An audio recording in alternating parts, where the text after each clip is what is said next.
तो हम धन्यवाद देते हैं यीशु मसीह का आज के सुंदर अच्छे समय के लिए। यीशु मसीह के बड़े अनुग्रह के द्वारा एक बार फिर से हम अपने बिब्लिकल क्लास के अंदर हैं, हिब्रू क्लास में हैं। और आज की क्लास को शुरू करने से पहले मैं चाहता हूं कि हम पवित्र भाषा के अल्फाबेट का अंगीकार करेंगे। बोले आलिफ, बैत, गिमेल, दालेत, हे, वाव, जाइन, खैत, तैत, योद, काफ, लामेद, मेम, नून, सामिक, आइन, पे, सादिक, कोफ, रेश, शिन, तब। आमीन। एम पिता पुत्र पवित्र आत्मा के लिए जोरदार ताली मारकर इसको वेलकम करें, महिमा करें। तो आज की बिब्लिकल क्लास में हम यहोवा के पवित्र नाम के बारे में सीखेंगे। यहोवा का जो पवित्र नाम इब्रानी भाषा में जिसको हम बोलते हैं योद है, वाव है। योद है, वाव है। आपको पता है जब आदम को बनाया और नूह को बनाया, शेत को बनाया, नोश को बनाया, बहुत सारे लोग आए। अब्राहम आया, इज़ाक आया, यकूब आया। उनके ऊपर यहोवा ने अपने इस पवित्र नाम को प्रकट नहीं किया। उनको वो सर्वशक्तिमान एलोहिम के नाम से दर्शन दिया करता था। जब लोग यहोवा का नाम लेते थे तो वो बोलते थे अब्राहम का एलोहिम, इज़ाक का एलोहिम, यकूब का एलोहिम। इस प्रकार से वो इस पवित्र नाम का उच्चारण किया करते थे। लेकिन मूसा जो 26वीं पीढ़ी था, कौन सी पीढ़ी? 26वीं पीढ़ी था। 26वीं पीढ़ी के ऊपर यहोवा ने अपने पवित्र नाम को प्रकट किया। उसने निर्गमन 3 अध्याय उसके 10 से लेकर 15-16 वचन तक आप पढ़ोगे तो यहोवा ने कहा, मैं आज से पहले लोगों के ऊपर सर्वशक्तिमान परमेश्वर के नाम से प्रकट हुआ, लेकिन तू अब इजरायलियों से कहना कि अब मेरा नाम क्या है? यहोवा है। उसने यहोवा नाम मूसा के ऊपर प्रकट किया और मूसा ने यहोवा नाम को ले जाकर नाम से लोगों को बताया कि जिसका नाम यहोवा है, जिसका नाम अहिये अशर अहिये है, उसने तुम्हारी प्रार्थना को सुना है, उसने तुम्हारी सुधि ली है।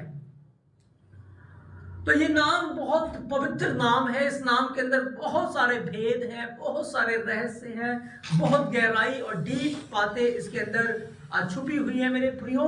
लेकिन आज हम इस नाम में से कुछ बातों को देखेंगे कि ये नाम जो है कैसे इस नाम को यहोवा ने आदम के अंदर रखा था। क्योंकि जब आप उत्पत्ति 1 अध्याय 26 और 27 वचन को पढ़ते हैं तो वहां लिखा है कि यहोवा ने कहा, आओ हम आदम को अपने स्वरूप और अपनी समानता में बनाएं। यानी कि आदम जो था वो यहोवा के स्वरूप और उसकी समानता में है। ठीक है। तो यहोवा के पवित्र नाम की स्पेलिंग है योद, हे, वाव। बोले 5 बार बोले, योद हे वाव है, योद हे वाव है, योद हे वाव है, योद हे वाव है। हाँ, योद है वाव है। तो इसका जो कोड है वो है 26। कितना है? 26। ठीक है। और आदम को इब्रानी भाषा में अगर मैं लिखूं तो उसकी जो स्पेलिंग होती है वो है आलिफ, दालेत, मेम। आलिफ, दालेत, मेम। ठीक है। आदम का जो अर्थ बताते हैं वो है मिट्टी। क्या है? मिट्टी। क्योंकि आदम कैसे बनाया गया? मिट्टी से। या उसको लाल बोल देते हैं, रेड। ठीक है। क्यों? देखो, जब आलिफ को मैं अलग करूंगा और दालेत और मेम को अलग करेंगे तो दालेत और मेम का अर्थ बनता है दम। क्या बनता है? और दम का अर्थ होता है लहू। इंसान के अंदर क्या है? लहू है। अगर लहू इंसान के अंदर से बाहर निकल जाएगा तो इंसान मिट्टी में मिल जाएगा। इंसान आदम क्या था? मिट्टी का पुतला। तो यहोवा ने आदम के अंदर क्या डाला था? अपना। और लहू किसको दिखाता है? जीवन। किसको दिखाता है? क्योंकि लहू में क्या है? जीवन है। तो यहोवा ने अपना जीवन किस में डाल दिया? आदम में, और आदम यहोवा के स्वरूप और उसकी समानता में हो गया। अब देखो, बच्चों के अंदर किसका खून होता है? माँ बाप का खून होता है ना। तो आदम का बाप कौन? यहोवा है ना। आदम का पिता कौन है? आदम का पिता कौन है? यहोवा है आदम का पिता। मैं चाहता हूं वचन को पढ़ेंगे, उत्पत्ति 2:7 को। और यहोवा परमेश्वर ने एलोहिम ने आदम को भूमि की मिट्टी से रचा और उसके नथनों में जीवन का श्वास फूंक दिया और आदम जीवता प्राणी बन गया। ठीक, आदम पहले मिट्टी था, मिट्टी से उसको बनाया, लेकिन जब यहोवा ने अपना जीवन उसमें डाल दिया, यहोवा ने अपना दम उसमें डाल दिया, तो आदम क्या बन गया? जीवित प्राणी बन गया। अब जैसे हमारे अंदर हमारे बाप दादाओं का खून है ना। एक बच्चे के अंदर किसका खून होता है? उसके पिता का खून होता है, उसके पिता का डीएनए होता है। तो आदम का पिता कौन था? तो आदम के अंदर किसका खून था? यहोवा का। देखो, आदम दम में, आदम के बारे में लिखा, आदम एक मांस है और हड्डी है या लहू है उसके अंदर। ठीक, अब इब्रानी भाषा में जो आलिफ है, वो आलिफ रिप्रेजेंट करता है किसको? यहोवा को। क्योंकि यहोवा क्या है? एक। यहोवा क्या है? पहला, फर्स्ट। उसने कहा ना, मैं आदि हूं और मैं ही अंत हूं। तो आलिफ आदि है। आलिफ क्या है? शुरुआत है। ठीक है। अब जब आलिफ यहां लिखते हैं तो आलिफ के अंदर 3 इब्रानी के लेटर आते हैं। यहां पर 2 योद आता है। यहां लिखा ना, ये क्या बन गया? योद। यहां देखो, इसके साथ ही मैच करता है नहीं? तो ये क्या है? योद है। ये क्या है? और योद की वैल्यू कितनी है? 10। यहां भी ऐसा ही नजर आ रहा है। ये क्या है? ये भी क्या है? योद है। क्या है? योद है।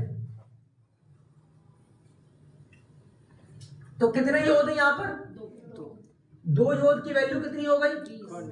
20 हो गई। बीच में ये है वाव। क्या है? वाव की वैल्यू कितनी है? 6।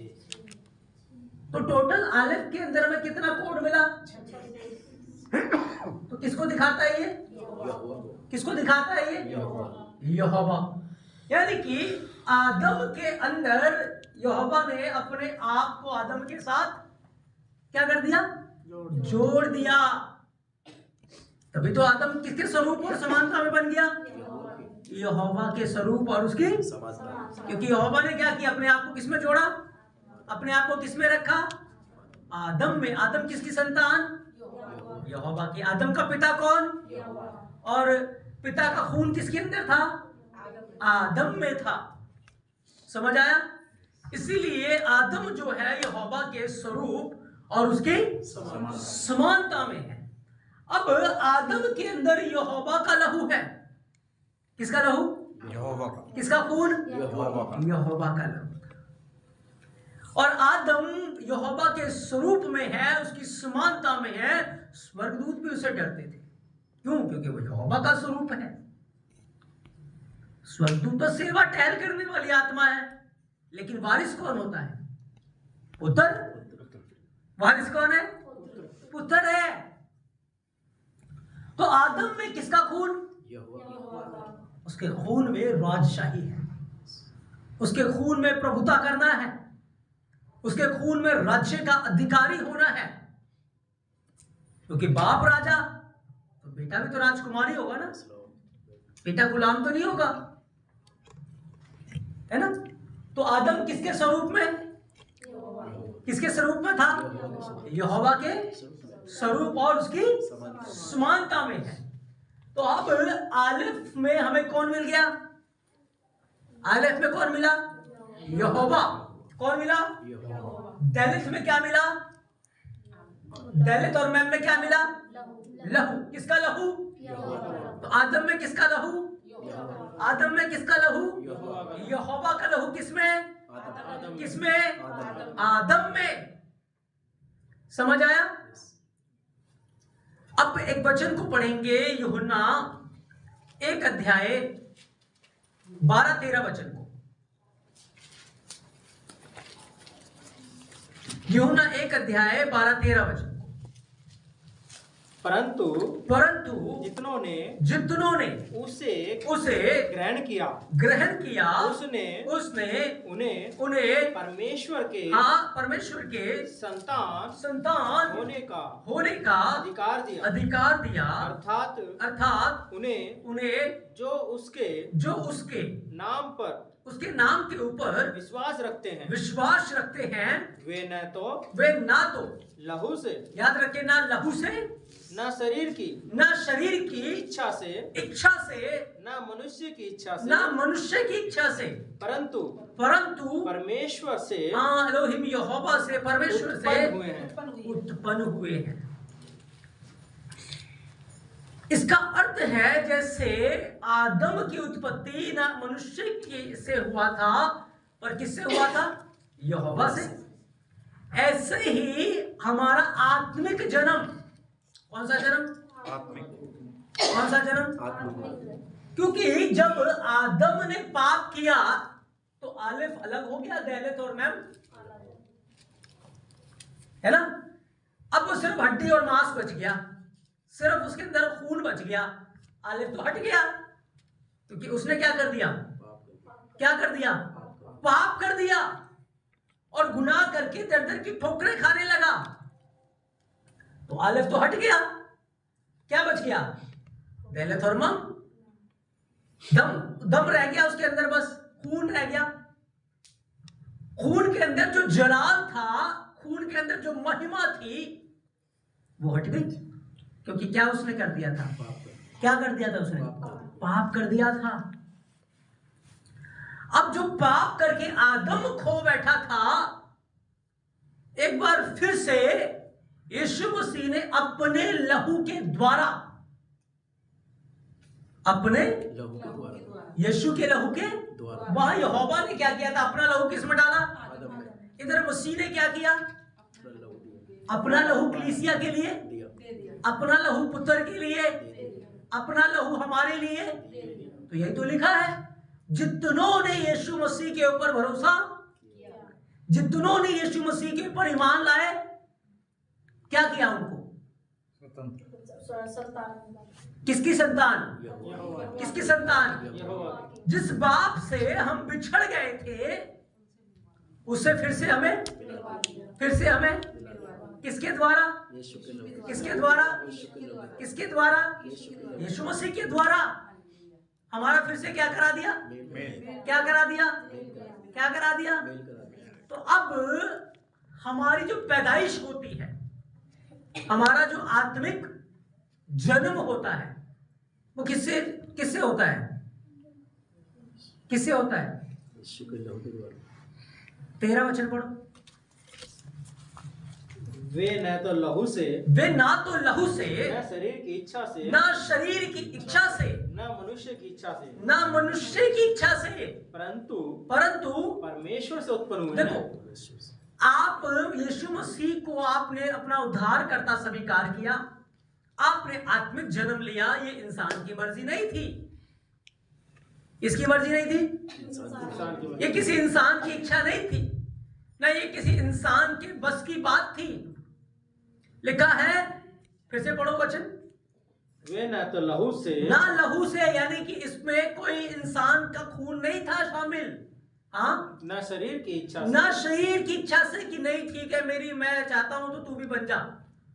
शरीर की इच्छा से नहीं हो सकता। हाँ, ना मनुष्य की इच्छा से, परंतु हाँ, परमेश्वर से उत्पन्न हुए हैं। किससे उत्पन्न हुए? आदम किससे उत्पन्न हुआ था? आदम किससे उत्पन्न हुआ था? परमेश्वर। योधेबावे से। किससे उत्पन्न हुआ? यहोवा से। तो हम जो आत्मिक जन्म लेते हैं, किससे लेते हैं?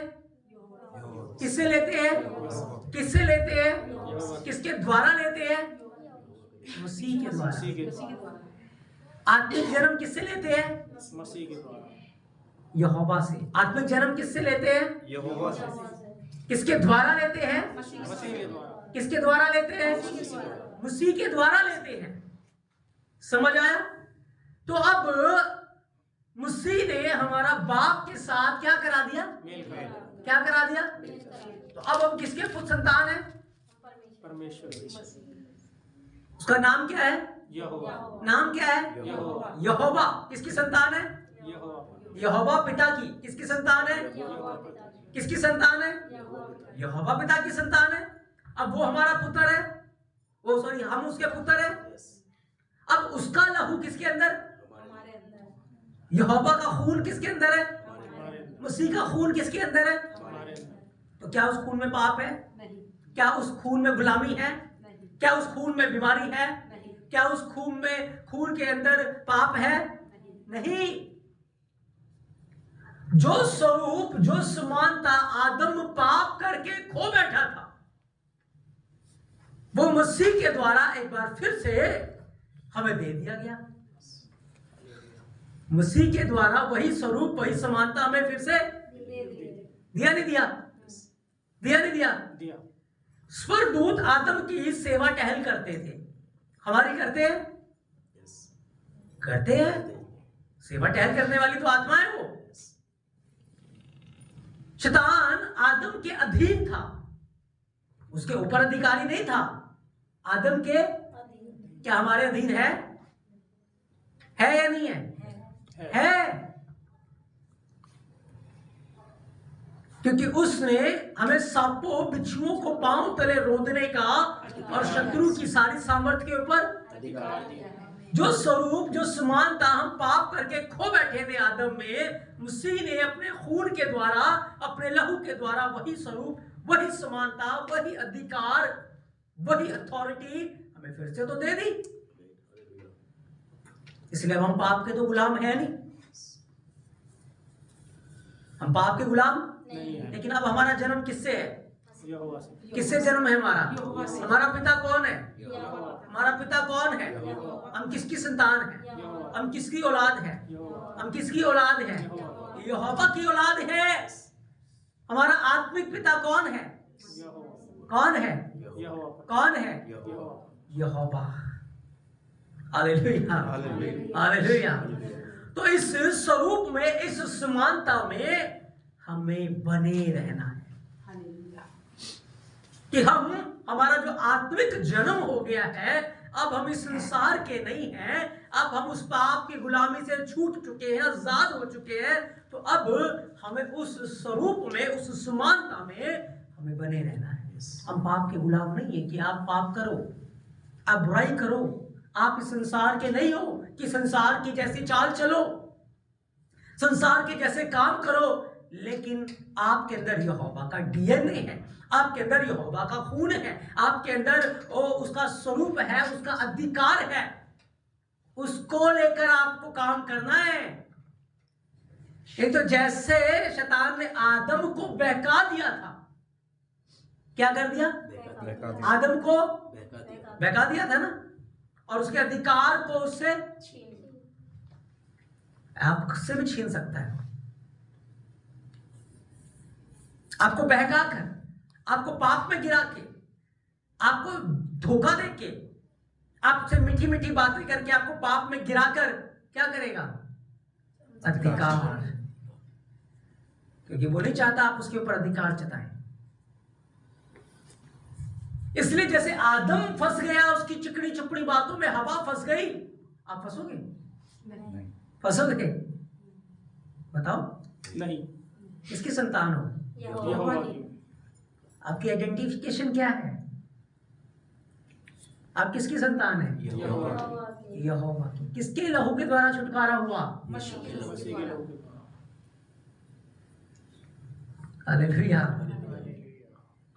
तो इस स्वरूप को, इस समानता में हमें बने रहना है। अब बहुत सारे लोग इस सच्चाई से अनजान हैं और बार बार पाप में फंसते हैं, गिरते हैं। क्योंकि पाप, गुनाह की मजदूरी बाइबल कहती है मौत है। और शैतान मौत के द्वारा राज्य करता है, लेकिन मसीह हमें अपने लहू के द्वारा क्या करता है? आजाद करता है। अच्छा, हमारा उद्धारकर्ता कौन है? यीशु। हमारा उद्धारकर्ता कौन है? यीशु मसीह। अब मैं कहूं पिता, पुत्र, पवित्र आत्मा है। हमारा उद्धारकर्ता कौन है? पिता, पुत्र। कैसे? तीनों का रोल कैसे है हमारे जीवन में? ये तीनों एक हैं, लेकिन तीनों का बड़ा रोल है हमारे जीवन में, हमारे उद्धार में। हम एक प्रार्थना करते हैं। क्या प्रार्थना करते हैं? पिता, पुत्र, पवित्र आत्मा के नाम। नहीं, हम एक प्रार्थना करते हैं, अब हमारे यीशु मसीह का फजल, पिता का प्रेम और पवित्र आत्मा की कहते हैं ना, हमारे पिता का प्रेम, पवित्र आत्मा की सहभागिता, यीशु मसीह के दूसरे आगमन तक हम सबके साथ होते हैं। बनी रहे, बोलते हैं ना। देखो, पिता ने हमसे मोहब्बत की। पिता ने हमसे क्या की? मोहब्बत। और उसने अपना अनुग्रह हम पर किया। उसके अनुग्रह का, उसकी मोहब्बत का फल क्या था? उसका अनुग्रह हमारे ऊपर हुआ कि उसने हमें क्या दे दिया? मसीह। तो पिता का हमारे उद्धार में क्या रोल है? उसका प्रेम और उसका प्रेम और उसका रोल क्या है हमारे जीवन में उद्धार के लिए? उसका प्रेम और उसका मसीह का क्या रोल है? उसका खून, उसका लहू जो हमें छुटकारा देता है। ठीक है? पिता का क्या है? प्रेम और अनुग्रह। पुत्र का क्या है? उसका लहू जो हमें छुटकारा देता है, शुद्ध करता है। पवित्र आत्मा का क्या रोल है? पवित्र आत्मा की सहभागिता, कहते हैं ना, उसकी सहभागिता, वो हमेशा हमारे साथ रहता है, वो हमें कायल करता है, वो वचन की आग को हमारे अंदर लगा के रखता है, वो हमें मसीह की आज्ञाएं याद दिलाता है। हालेलुया। इसलिए हमें पिता, पुत्र और पवित्र आत्मा की सहभागिता में चलते जाना है, उसमें बने रहना है कि हम अपने उद्धार को फिर से ना खो बैठे, हम अपने स्वरूप को, अपनी समानता को फिर से ना खो बैठे। अब हमारे अंदर हमारे बाप दादाओं का, पूर्वजों का खून नहीं है, पर किसका खून है? किसका खून है? किसका खून है? किससे जन्मे हैं? किससे जन्मे हैं? किससे पैदा हुए हैं? कौन है आपका पिता? कौन है आपका पिता? आप किसकी संतान है? हाँ, तो उस संतान, जिस पिता की आप संतान है, उसके स्वरूप में, उसकी समानता में आपको बने रहना है, अपने अधिकार में, अपनी सामर्थ्य में आपको कायम रहना है, क्योंकि आपका दुश्मन, आपका शत्रु जैसे आदम के पीछे पड़ा हुआ था, वो आपके पीछे भी पड़ा हुआ है, कि किसी तरह पाप में गिराकर आपके अधिकार को खत्म कर दे। जो जीवन आपके अंदर है उसको खत्म कर दे, जो ज्योति आपके अंदर है उसको अंधकार में बदल दे। Hallelujah, hallelujah. लेकिन याद रखना है, उसके छल, उसके कपट से आपको सावधान रहना है, आपको अपने अधिकारों को जानना है, आपके अधिकार, आपको अपने उद्धार को समझना है, आपको अपने मसीह में ओहदे को समझना है कि आप यहोवा के स्वरूप में और समानता में, यहोवा ने अपने नाम को आपके अंदर रखा है, यहोवा ने अपनी सामर्थ्य को आपके अंदर रखा है, यहोवा ने अपने पुत्र को आपके लिए दे दिया है, उसका लहू आपको आजाद कर चुका है। अब यहोवा का खून आपके अंदर, आप आम नहीं है, पर आपका एक आत्मिक जन्म हुआ है। तभी तो निकोदेमुस को कहा, जब तक तू नए सिरे से जन्म नहीं ले लेता, जब तक तू नए सिरे से नहीं जन्म लेता, स्पिरिचुअल पैदाइश जब तक तेरे जीवन में नहीं आएगा, स्वर्ग के राज्य को देख नहीं सकता। तो स्वर्ग के राज्य में वही पैदा हुए जाएंगे जो यहोवा से जन्मे हैं। किससे जन्मे? किससे जन्मे?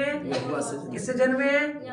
यहोवा से जन्मे। उनका स्वरूप आपका स्वरूप नहीं है, उनका जीवन पाप में जीवन नहीं है, एक पवित्र जीवन, एक धर्मी जीवन, एक आज्ञाकारी जीवन, एक जयवंत जीवन, जिसे पिता चाहता है। हम यात्री हैं। हम क्या है? यात्री। यात्री हैं। और यात्री को यात्रा करते हुए बहुत सारे कष्ट और तकलीफ आती है, लेकिन याद रखिए, पिता का प्रेम, पिता का अनुग्रह, पुत्र का लहू और पवित्र आत्मा की सहभागिता आपको हर समय हर पल संभाल के रखेगी। आपको उसे भूलना नहीं है कि आपके पिता ने आपको कितना प्यार किया है, वो आपके ऊपर कितना अनुग्रहकारी है। उसने अपना पुत्र आपके लिए दिया है, उसने अपना पवित्र आत्मा आपके साथ दिया है। उसकी सहभागिता में, उसकी संगति में आपको बने रहना है और बुराई से और पाप से बचे रहना। ये जो स्वरूप आदम ने खो दिया, आप मत खो देना, पर अपने आप को वचन रूपी तेल से जलाए रखो, क्योंकि पवित्र आत्मा की आग हमारे अंदर जल रही है। अब जब आग जलती है, आपको जलते रहने के लिए क्या करना पड़ता है?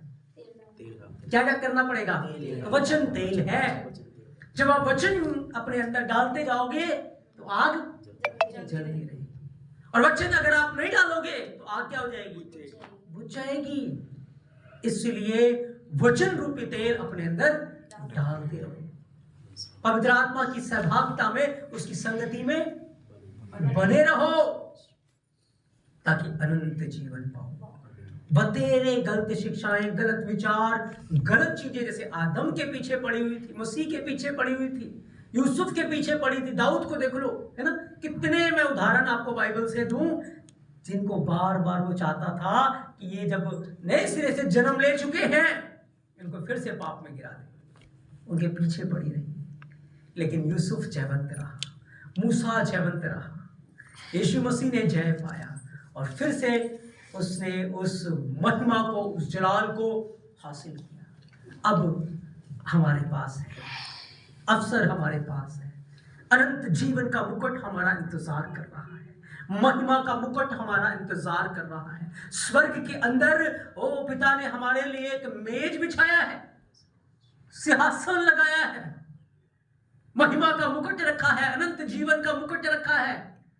स्वर्गदूत हमारी सेवा टहल करने के लिए तैयार है, हमारे लिए घर तैयार किया है। कितना कुछ उसने प्रेम के कारण हमारे लिए तैयार करके रखा है। छोटा सा रास्ता है, हमें इस रास्ते में जयवंत होना है, हमें दुष्ट की चालाकियों से बचे रहना है, और एक बार फिर से हम पिता के साथ यूनिटी करेंगे। पिता हम में होगा, हम पिता में रहेंगे, और हम उसकी महिमा अनंत काल के लिए करने पाएंगे। जैसे आदम करता था, उसी स्वरूप को, उसी समानता को, उसी पवित्रताई को हम फिर से पा जाएंगे मेरे प्रियो। अब हम आत्मा में तो हो चुके हैं, शरीर में होना, बदलना जरूरी है। लेकिन अगर आप जयवंत रहेंगे आत्मा में, तो शरीर में अविनाश की कटनी कटेगी। लेकिन जो आत्मा में हार जाएंगे, वो विनाश की कटनी काटेंगे। आमेन, आमेन। समझ आया आपको? आदम किसके स्वरूप में था? किसके स्वरूप में था? किसकी संतान था? किसकी संतान था? यहोवा की संतान था। किससे जन्म पाया हुआ था? हम किसकी संतान है? किससे जन्मे हैं? क्या मनुष्य की इच्छा से? क्या लहू से? क्या मांस से? क्या इंसान की इच्छा से? किससे जन्मे हैं? किससे जन्मे हैं? किसका खून है हमारे अंदर? किसका खून है हमारे अंदर? किसकी स्वरूप में? Hallelujah, hallelujah. तो हमें बने रहना है, हमें जयवंत होना है, ताकि हम जीवन का मुकुट पाएं। बस थोड़े समय के लिए आप इस संसार में, आप एक यात्री, अनंत जीवन का मुकुट, महिमा में एक राज्य हमारा वेट कर रहा है, इंतजार कर रहा है। स्वर्गदूत हमारा इंतजार कर रहे हैं, अब्राहम हमारा इंतजार कर रहा है, इसाक, याकूब हमारा इंतजार कर रहे हैं, दाऊद हमारा इंतजार कर रहा है, भविष्य वक्ता, बड़े बड़े लोग स्वर्ग में हमारा बस दौड़ में जयवंत होना है। दुष्ट की चालाकियों में नहीं फंसना, पर हमारा ध्यान हमारे बाप के ऊपर लगा रहे, हमारा ध्यान उसी के ऊपर लगा रहे, हमारा ध्यान पवित्र आत्मा के ऊपर लगा रहे, कि हम उससे फेलोशिप करें, उसके साथ संगति करें, उसके साथ एक हो जाएं, ताकि हमारा जीवन जलता रहे। आमेन, आमेन। यीशु मसीह अपने इस पवित्र वचन के द्वारा आपको बहुत सारी आशीषें और बरकत दे। आमेन।